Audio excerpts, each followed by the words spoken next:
ಕಾಂಗ್ರೆಸ್ನಲ್ಲಿ ಅಧಿಕಾರಕ್ಕಾಗಿ ಯುದ್ಧನೇ ನಡೀತಾ ಇದೆ.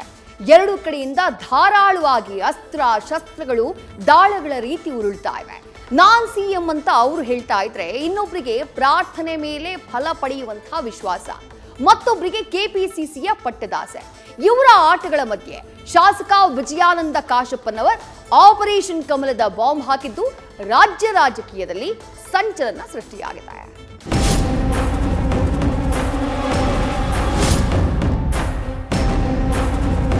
ಐವತ್ತೈದು ಶಾಸಕರನ್ನ ಪಟ್ಟಿ ಮಾಡ್ಯಾರ ಅವರು ಬಿಜೆಪಿಯವರು ಆಲ್ರೆಡಿ.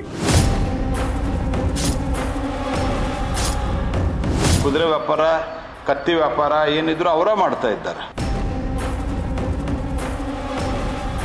ನಿಮ್ಗೇನನ್ಸುತ್ತೆ? ರಾಜ್ಯ ಸರ್ಕಾರ ಏನಾದರೂ ಅಪಾಯದಲ್ಲಿದೆಯಾ? ನಂಬರ್ ಏನ್ ಚಿಕ್ಕದ? 138 ಸ್ಥಾನ. ಅಧಿಕಾರದ ಸಿಂಹಾಸನದಲ್ಲಿ ಬಲಿಷ್ಠವಾಗಿ ಕೂತಿರುವ ಕಾಂಗ್ರೆಸ್ಗೆ ಆಪರೇಷನ್ ಕಮಲದ ಆತಂಕ ಕಾಡ್ತಿದೆಯಾ?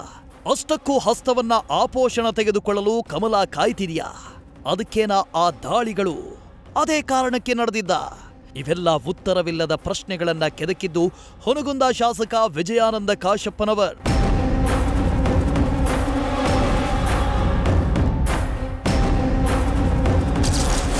ಬಿಜೆಪಿ ಹೈಕಮಾಂಡ್ಗೆ ಕಾಂಗ್ರೆಸ್ನ 55 ಶಾಸಕರ ಟಾರ್ಗೆಟ್ ಲಿಸ್ಟ್. ಮನೆಗಳಿಗೆ ಏಜೆಂಟ್ಗಳನ್ನ ಕಳುಹಿಸಿ ಬಿಜೆಪಿ ಬೆದರಿಕೆ ಅಂತ ಬಾಂಬ್.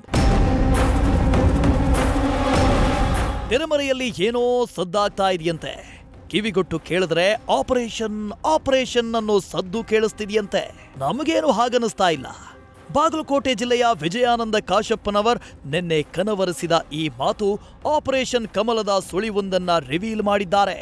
ಶಾಂತಿ ಕ್ರಾಂತಿ ಅಂತಿರೋ ಹೊತ್ತಿಗೆ ಕಾಶಪ್ಪನವರ್ ಇಟ್ಟ ಬಾಂಬ್ ಮಾತ್ರ ಸದ್ದು ಗದ್ದಲವನ್ನೇ ಎಬ್ಬಿಸಿದೆ.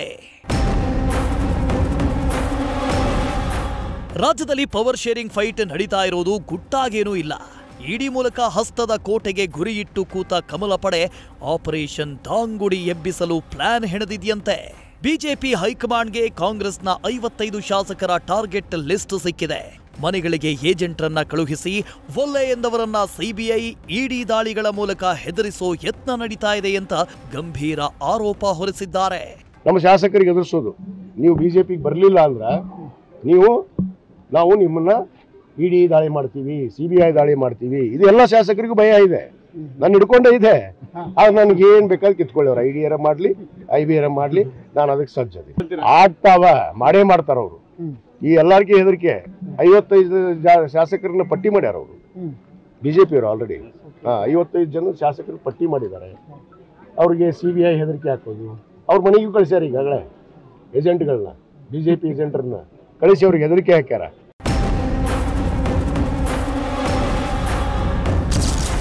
ವ್ಯಾಪಾರಕ್ಕೆ ಕುದುರೆಗಳು ತಯಾರಿವೆ, ನಾವು ವ್ಯಾಪಾರ ಮಾಡಲ್ಲ. ವಿಜಯಾನಂದ ಕಾಶಪ್ಪನವರಿಗೆ ಕೇಂದ್ರ ಸಚಿವ ಜೋಶಿ ಕೌಂಟರ್. ವಿಜಯಾನಂದ ಮಾತಿಗೆ ಹುಬ್ಬಳ್ಳಿಯಲ್ಲಿ ತಿರುಗೇಟು ಕೊಟ್ಟ ಪ್ರಹ್ಲಾದ್ ಜೋಶಿ, ವ್ಯಾಪಾರಕ್ಕೆ ಕುದುರೆಗಳು ತಯಾರಿವೆ, ಆದ್ರೆ ನಾವು ವ್ಯಾಪಾರ ಮಾಡಲ್ಲ. 55 ಜನ ಶಾಸಕರು ಅನ್ನೋದು ಡೈವರ್ಟ್ ಮಾಡಲು ಅಷ್ಟೇ. ಸಿಎಂ ಡಿಸಿಎಂ ಅವರೇ ಪರಸ್ಪರ ವ್ಯಾಪಾರ ಮಾಡ್ತಿದ್ದಾರೆ ಅಂತ ಕಾಲೆಳೆದಿದ್ದಾರೆ. 55 ಮಂದಿ ಅಂತ ಹೇಳೋದು ಇದು ಡೈವರ್ಟ್ ಮಾಡೋ ತಂತ್ರ ಇದೆ. ಕೊಳ್ಳುವವರು ಇದ್ದಾರಲ್ಲ, ಕೊಳ್ಳುವವರಿಬ್ಬರು ಬಹಳ ಬಲಾಢ್ಯರಿದ್ದಾರೆ. ನಮಗೆ ಎಂಟ್ರಿ ಆಗಲಿಕ್ಕೆ ಅಲ್ಲಿ ಚಾನ್ಸು ಇಲ್ಲ, ನಾವು ಮಾಡೋದೂ ಇಲ್ಲ. ಯಾಕಂದ್ರೆ ಅದು ಮಾಡಿದ್ರೆ ಜನತೆಗೆ ಏನು ಮ್ಯಾಂಡೇಟ್ ಅದ, ಮ್ಯಾಂಡೇಟ್ ವಿರುದ್ಧ ನಾವು ಹೋಗೋದಿಲ್ಲ ಅನ್ನೋದು ನಾನು ಸ್ಪಷ್ಟಪಡಿಸಿನಿ. ನಮ್ಮ ಪಾರ್ಟಿ ಅಧಿಕೃತ ನಿಲುವಿದೆ. ಕಾಂಗ್ರೆಸ್ ಹೈಕಮಾಂಡ್ ಕಂಟ್ರೋಲ್ ತಪ್ಪದೆ, ದೇ ಹ್ಯಾವ್ ಲಾಸ್ಟ್ ಕಂಟ್ರೋಲ್. ಹಿಂಗಾಗಿ ಯಾರು ಹೆಚ್ಚು ಶಾಸಕರ ಬೆಂಬಲ ತೋರಿಸ್ತಾರ ಅವರು ಮುಖ್ಯಮಂತ್ರಿ ಆಗ್ತಾರ ಅನ್ನುವಂಥ ಒಂದು ಸ್ಥಿತಿಗೆ ಕಾಂಗ್ರೆಸ್ದವರು ಬಂದು ತಲುಪಿದ್ದಾರೆ. ಆ ತಲುಪಿರುವಂಥ ಹಿನ್ನೆಲೆ ಒಳಗೆ ಅವರಿಬ್ಬರು ವ್ಯಾಪಾರ ಮಾಡ್ತಾ ಇದ್ದಾರೆ. ನಾವ್ಯಾಕೆ ವ್ಯಾಪಾರ ಮಾಡ್ಬೇಕು? ನಮಗೇನು ಅವಶ್ಯನೇ ಇಲ್ಲ. ಕುದುರೆ ವ್ಯಾಪಾರ, ಕತ್ತಿ ವ್ಯಾಪಾರ ಏನಿದ್ರು ಅವರ ಮಾಡ್ತಾ ಇದ್ದಾರೆ. ಖರೀದಿಸಲು ಶಾಸಕರೇನು ಹುಣಸೆ ಬೀಜ ಅಲ್ಲ ಎಂದ ಎಂಬಿಪಿ. ಅಭಿವೃದ್ಧಿ ಬಗ್ಗೆ ಮಾತಾಡ್ರಿ ಜೋಶಿ ಎಂದ ರಾಮಲಿಂಗಾರೆಡ್ಡಿ. ವಿಜಯಾನಂದ ಮತ್ತು ಜೋಶಿ ನಡುವಿನ ಈ ಟಾಕ್ ವಾರ್ಗೆ ಸಚಿವ ಎಂಬಿ ಪಾಟೀಲ್ ಮತ್ತು ರಾಮಲಿಂಗಾರೆಡ್ಡಿ ಪ್ರವೇಶ ಮಾಡಿದ್ದಾರೆ. ಖರೀದಿಸಲು ಶಾಸಕರು ಹುಣಸೆ ಬೀಜ ಅಲ್ಲ ಅಂತ ಪಾಟೀಲ್ ಟಕ್ಕರ್ ಕೊಟ್ರೆ ನೆಗೆಟಿವ್ ಬಿಟ್ಟು ಅಭಿವೃದ್ಧಿ ಮಾತಾಡಿ ಅಂತ ರಾಮಲಿಂಗಾರೆಡ್ಡಿ ತಿವಿದಿದ್ದಾರೆ.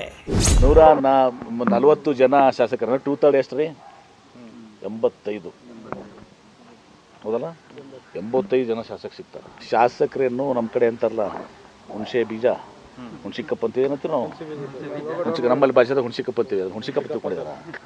ಖರೀದಿಗೆ ಯಾರೂ ಇಲ್ಲಪ್ಪ. ಅವರು ನಾನು ಪ್ರಹ್ಲಾದ್ ಜೋಶಿ ಅವ್ರು ನೋಡ್ತೀನಿ, ರಾಜ್ಯದ ಅಭಿವೃದ್ಧಿ ಬಗ್ಗೆ ಮಾತಾಡೋದೇ ಇಲ್ಲ ಅವರು, ಅಥವಾ ದೇಶದ ಅಭಿವೃದ್ಧಿ ಬಗ್ಗೆ ಯಾವತ್ತೂ ಮಾತಾಡಲ್ಲ. ಬರೀ ನೆಗೆಟಿವ್ ಮಾತಾಡೋದೆ ಕಾಂಗ್ರೆಸ್ ಮೇಲೆ. ಅವರಿಗೆ ನೆಗೆಟಿವ್ ಮಾತಾಡಲಿಲ್ಲ ಅಂದರೆ ನಿದ್ರೆನೇ ಬರಲ್ಲ.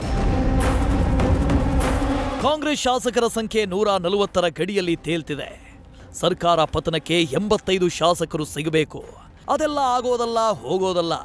ಹಾಗಂತ ರಾಜಕೀಯದಲ್ಲಿ ಯಾವುದೂ ಅಸಾಧ್ಯನೂ ಇಲ್ಲ. Political bureau, news first. News first ನಿರ್ಭೀತಿಯಿಂದ ನಿಮ್ಮ ಪರವಾಗಿ.